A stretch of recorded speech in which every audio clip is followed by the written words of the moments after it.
The tattoo was an eagle clutching a banner in its talons, reading Brothers Forever, with the years 2005 to 2012 beneath it, inked on Marcus Jeffrey's left forearm.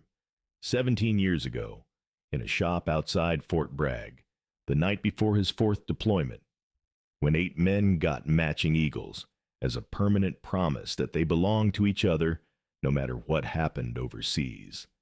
And 3 of them didn't come home, including Sergeant First Class Darnell Okafor, which is why Marcus went completely still when a 7-year-old girl at a Gold Star family cookout pointed at his arm and said, "That's my daddy's tattoo."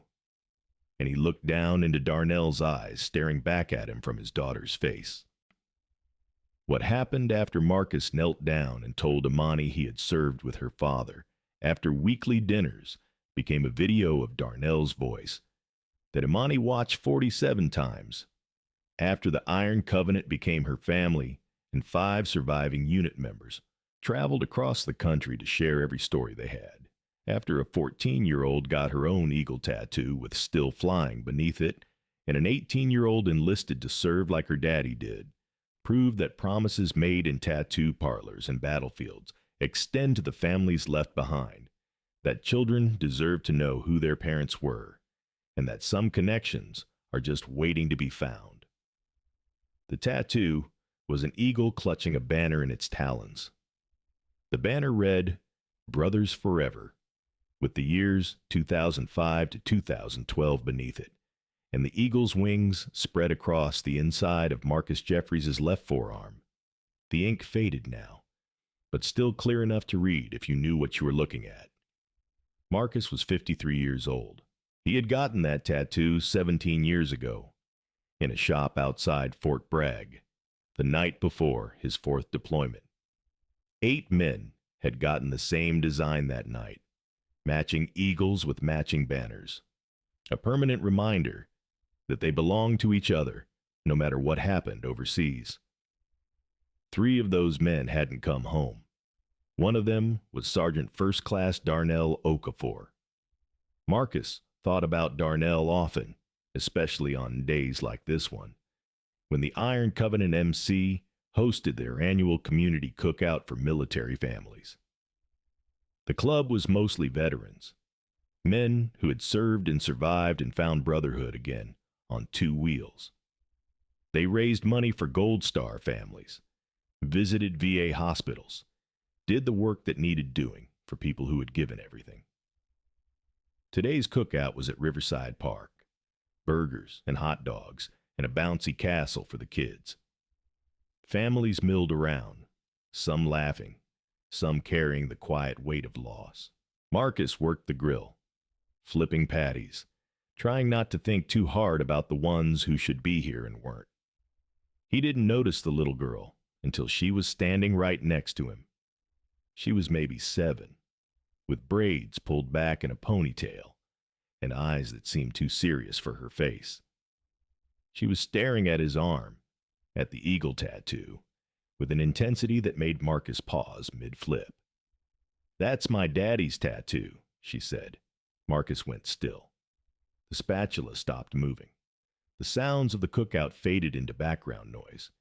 He looked down at this child, this small person with Darnell's eyes, and felt something crack open in his chest. "What's your name, sweetheart?" he asked, his voice rough. "Imani. Imani Okafor." Marcus set down the spatula. He lowered himself slowly until he was at her eye level, his knees protesting the movement, his heart pounding against his ribs. "Imani," he said carefully, "where's your daddy now?" The girl's expression didn't change, but something flickered behind her eyes. "He's in heaven," she said. "He went there when I was 3. But I remember his arm. He had that eagle. Mommy has a picture." Marcus couldn't speak for a moment. He just looked at this child, Darnell's daughter, standing in front of him 17 years after he'd watched his brother die in a place he still couldn't name without flinching.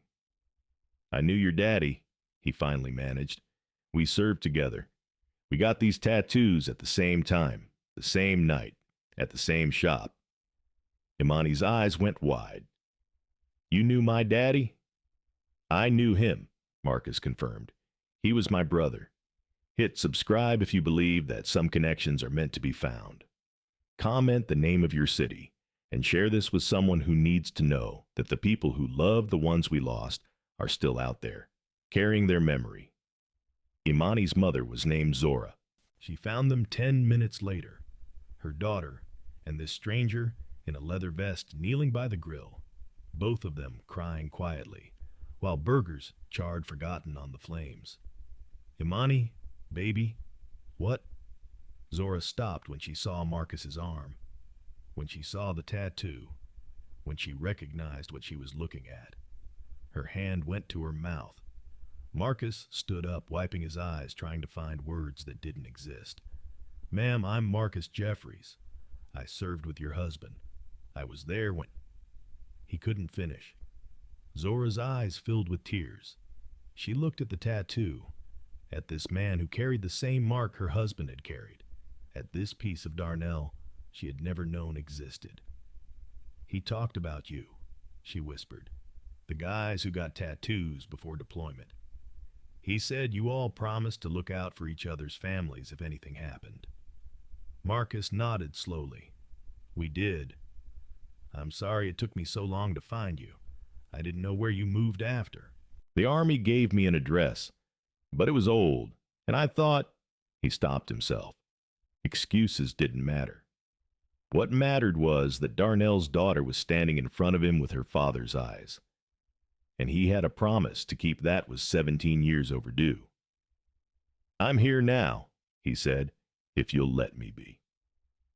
The cookout continued around them, but Marcus, Zora, and Imani had moved to a picnic table at the edge of the park, away from the noise. Imani sat between her mother and this new person who had known her father, looking back and forth as they talked. She didn't understand everything they said, but she understood enough. This man had been with her daddy. This man remembered him. Tell me about him, Zora said. I have photos and letters and the flag they gave me. But I don't have stories from the people who were there. His parents passed before he did. His sister moved to Germany. It's just been me and Imani, trying to keep his memory alive with the little we have. Marcus took a breath. What do you want to know? Everything. Anything. She looked at her daughter. She asks about him constantly, what he was like, whether he was funny, what his voice sounded like. I can only tell her so much. I met him after his first deployment. There's so much of his life I never knew. Marcus nodded. He looked at Imani. Your daddy, he said, was the funniest man I ever served with. He could make anyone laugh, even on the worst days. We'd be out in the middle of nowhere, exhausted, scared, missing home. And Darnell would start telling jokes, doing impressions, making up songs about the guys in the unit. He kept us sane. Imani's eyes lit up. Mommy says I'm funny too. You probably got it from him, Marcus said. He had this one joke about a chicken and a sergeant that I can't repeat in front of your mother, but it was legendary. The whole unit knew it. Zora laughed through her tears. That sounds like him. He was also the bravest man I knew, Marcus continued, his voice thickening. When things got bad, really bad, Darnell was the one who stayed calm, the one who made sure everyone else was okay before he worried about himself. That's how he stopped. Zora reached across the table and put her hand on his arm, over the tattoo. I know how, she said gently. They told me. He saved 3 people that day. Marcus nodded, unable to speak. Imani looked between them, sensing the weight of what wasn't being said. Daddy was a hero, she said. Mommy told me. He was, Marcus confirmed. The best kind. If you're enjoying this story, hit that hype button right now. It's free. Takes a second and helps this video reach more people who need to see it. Now back to the story. The connection didn't end at the cookout. Marcus asked if he could stay in touch, if he could be part of Imani's life in whatever way Zora was comfortable with. He had stories to share, memories to pass on, a promise to keep that had been waiting 17 years to be fulfilled. Zora said yes. Over the following months, Marcus became a regular presence. He came to dinner once a week, telling stories about Darnell that made Imani laugh and Zora cry, and both of them feel less alone. He brought photos he had kept from deployment, pictures of Darnell that Zora had never seen. He brought a video someone had taken on a phone, back when phone videos were grainy and low quality, showing Darnell doing one of his famous impressions, his voice captured forever on a tiny digital file. Imani watched that video 47 times the first week. She memorized her father's voice, the way it rose and fell, the way he laughed at his own jokes, the way he said, "Come on, y'all," when he was trying to get the other soldiers to join in. She had been 3 when he died. She didn't remember what he sounded like, and now she did. "Mommy," she said one night, watching the video for the 48th time. "He sounds like how I imagined, but better." Zora held her daughter and cried. The Iron Covenant became part of the family, too. Marcus brought Zora and Imani to club events, introduced them to the Brotherhood, explained that this was Darnell's family, and they were under the club's protection now. The other veterans understood immediately. They had all lost brothers. They all carried names in their hearts that would never stop hurting. Imani was adopted by 46 men in leather vests who called her Little Warrior and taught her about motorcycles and told her stories about military life that were carefully edited for young ears. She had uncles now, dozens of them, men who had served and survived and who treated her father's memory like sacred ground.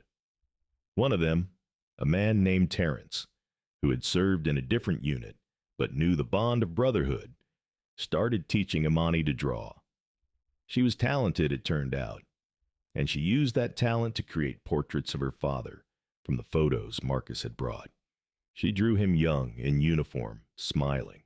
She drew the eagle tattoo in careful detail. She drew him as she imagined he would look now, older, with gray at his temples, sitting at their dinner table. That last one made Zora sob for an hour.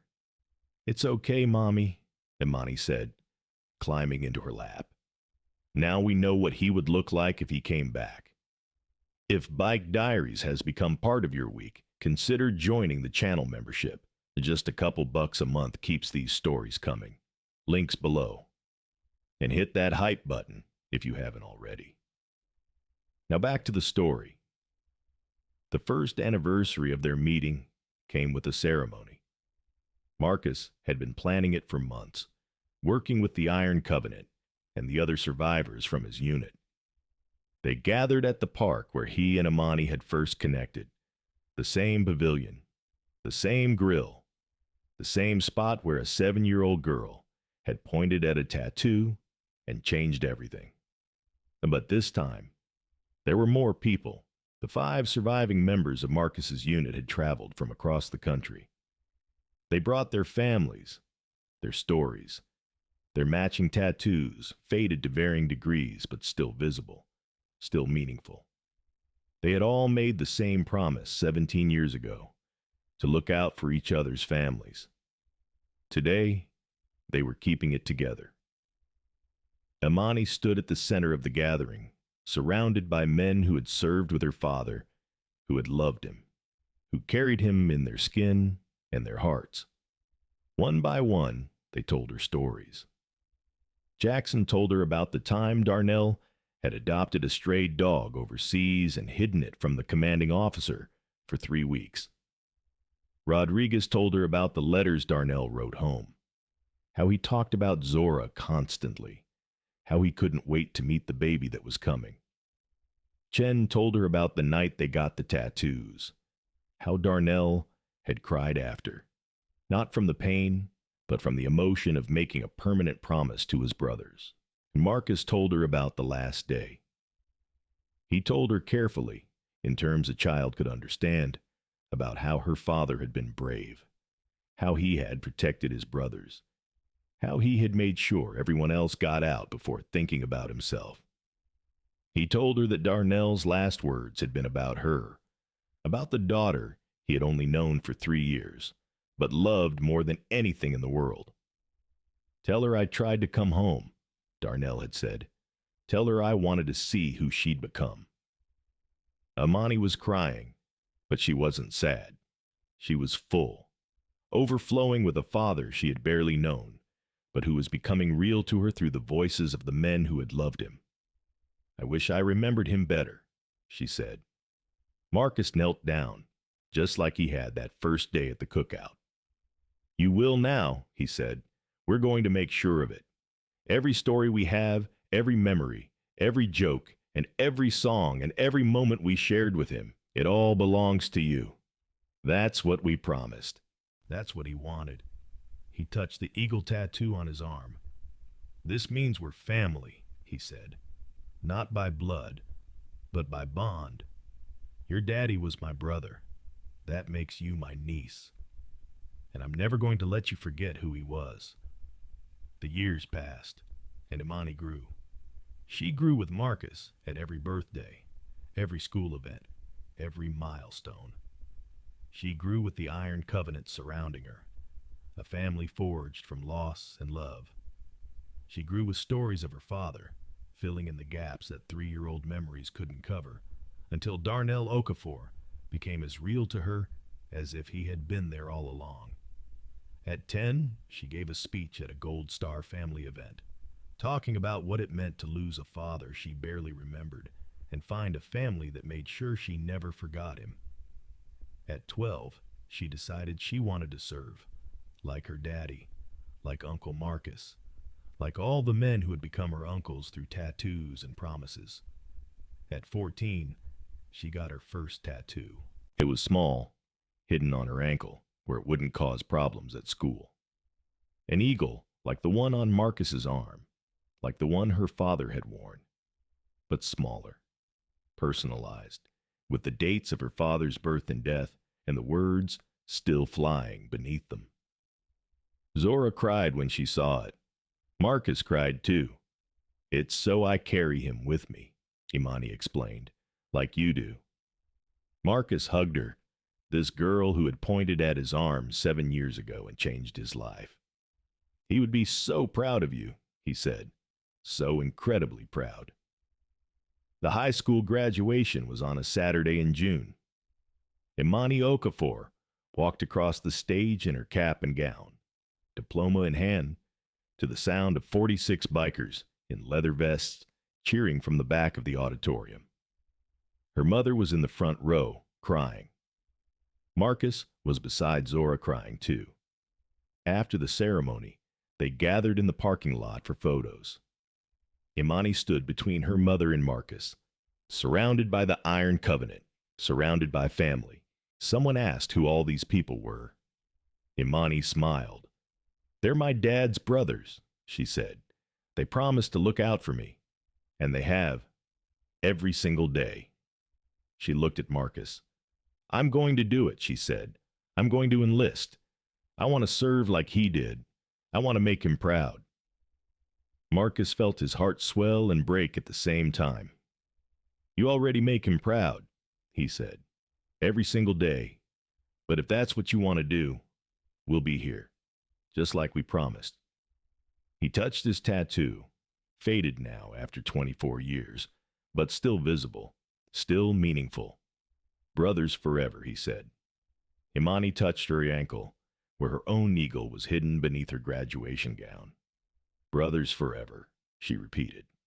And Darnell Okafor, who had died 17 years ago in a place most people couldn't name, was there with them, in the ink on their skin, in the stories they carried, in the daughter he had left behind, who had found the family he had made for her before she was even born.